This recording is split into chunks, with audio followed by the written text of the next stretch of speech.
I got a question for you, man. In the boxing community, you know, you respected as, you know, one of the best fighters in the game. But, you know, for crossing over, you know, do you feel like this fight is really the fight that's going to help you really cross over and get to that level of, you know, how we respected Tommy Hearns or Sugar Ray? Do you feel like this that fight to really help you cross over into that popular culture? Can you hear me? Okay. You keep that one asking the question. Yeah. What is that? I mean, what do you mean when you say crossover? Help me understand that. I feel like, in a sense, you know, boxing, and maybe it's because of not even the popularity of it.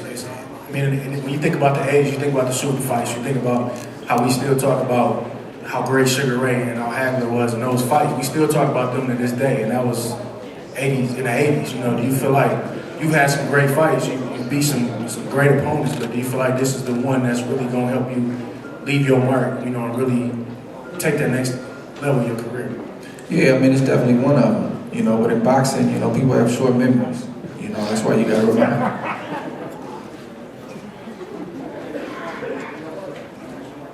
Yeah, sure. And another one, obviously I'm down here from Michigan as well, so can you talk about, you know, your relationship with Claressa Shields and, you know, just how you all two bonded and how fun is that to have her debut on your fight card as well? She's a beast, period. And I'm just happy that you know, she's getting everything that she's supposed to get. You know, I didn't think it was right the first time around. After she won her medal, you know, people, you know, the media and a lot of just, you know, sponsors and different things at large kind of act like it didn't happen. But she went and did it again. So that's why they call her two-time. And now I feel like she had to, you know, do twice the work to get the accolades, but hey, sometimes you got to do that. And now I think, you know, everybody's taking notice of who she is, what she possesses, and not just in the ring. She's not just a fighter. You know, she has the look, she has everything to be, you know, she already is a star, will continue to grow as a star. And I'm just happy that she's getting this opportunity just like I did in my first professional fight on a big card on HBO, you know, for the world to see what she's all about, and then I'll continue to see it, so I'm excited, I'm happy. Hi, Drake. George Willis, New York Post, over here to your left. Sorry. Thought he was We talked about this a little bit before, but Oakland with the Raiders maybe leaving and the Warriors going to a new arena, how much do you put upon yourself to be the pride of the Bay Area when it comes to boxing and your brand? Yeah, I'm not happy about any of that at all. I'm just not, you know. But I understand it. You know, I know Mark Davis, and you know, I know the owners of the Warriors, and it's business. You know, they want to move on and try to make more money and create more revenue, and that's what it boils down to. So I hope the Raiders, no disrespect Las Vegas, but I hope they stay where they are and don't come here, because we need them in the Bay Area. We've already dealt with that one time before, you know, when they came to LA. But, you know, I'm going to just continue to do what I'm doing. You know, whether they leave or whether they stay, I got to continue to do my part in the community. And hopefully, you know, as long as I'm fighting, continue to bring big events to the Bay Area. Sergey, right here, chair right here. All right. You said that you were a little nervous for this fight. Can you tell us when was the last time you were nervous for a fight?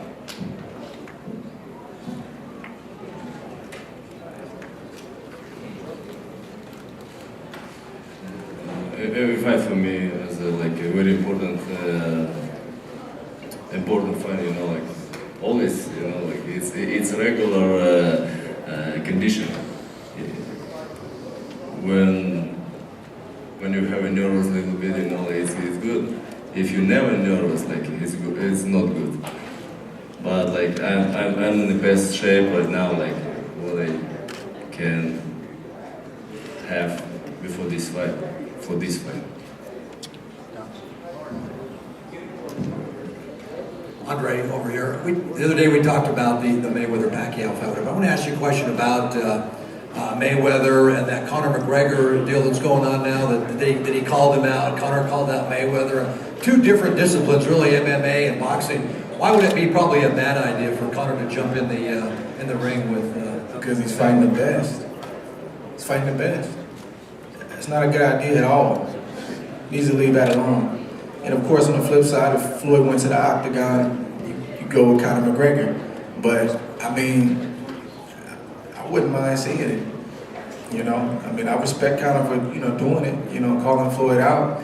But I think Floyd has to be careful too, because obviously a lot of this stuff is for publicity, and he's just in some respects using Floyd's name and different things like that. And Floyd's a legend, man, so he's got to be careful not to jump into that.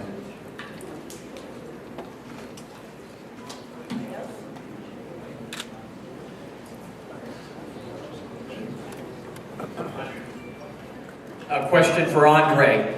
Despite the fact that Kovalev is the puncher in this fight, I see it as a fight where you need to be on the inside early and often. Talk about the importance of fighting on the inside, despite the fact that he'll be considered the puncher Saturday night. I mean, it's a little bit of everything, man. It's not, and I appreciate the question, Smitty. It's not, personally, I've never won big fights just doing one thing, being one-dimensional, and I typically do the opposite of what people think I'm gonna do in these big fights. So, we have a game plan, of course, and, the bottom line is making the necessary adjustments. You can't be stuck on one thing. You gotta be able to adjust on the fly, and that's what the great ones do. So, that's what I plan on doing is obviously having my head on the swivel and doing what I need to do in the moment.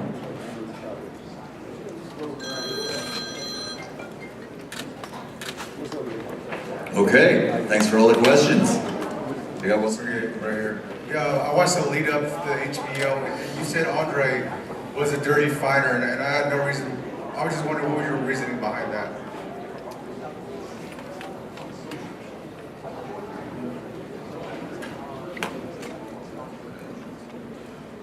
Because I saw a couple of fights like Miguel Kessler and Bika, he can punch elbow, he can punch like very go forward with the head, it's not clear what I see, and it's not only my opinion, clear fight is a clear fight. No hit punches, like elbow punches, it's different, it's not in the boxing rules. And then two questions for Andre. I talked to Mr. Donald Eames yesterday, and he says you have a routine, you get locked in. Is it a superstition when you get locked in, or is it just what you've been used to over the years?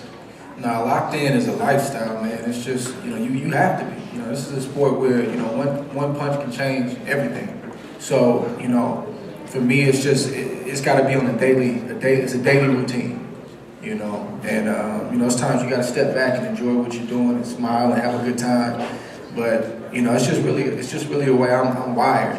When I go in the gym, it's like I see people, but I don't. I kind of tune everything out, and I go to work. It's not easy sparring 3-4 guys coming in the ring fresh for 12, 13, 14 rounds. Like, you got to be in the right mind frame to do something like that, and that's all that means.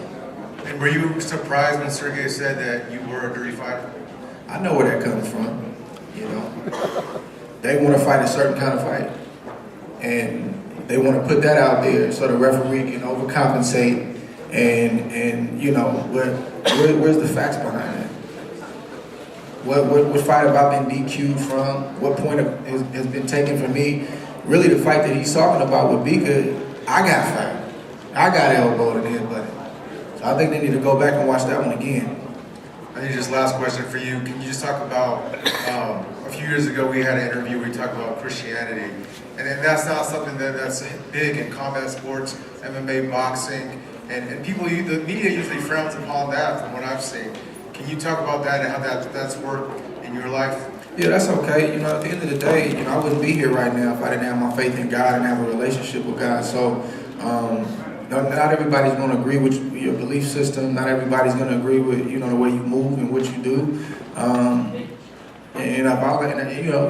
don't force it on anybody. But if somebody has a problem with me saying, that I thank God for giving me the strength to do something, or I really don't know what to tell them, man. This is my life. This is who I am. It's not something I put on. It's in me, and it's my lifestyle. So that's not going to change.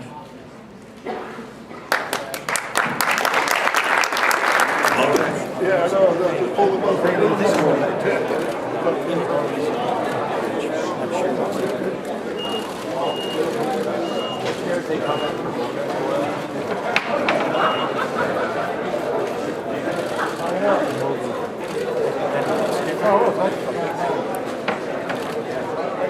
Why would that be our responsibility?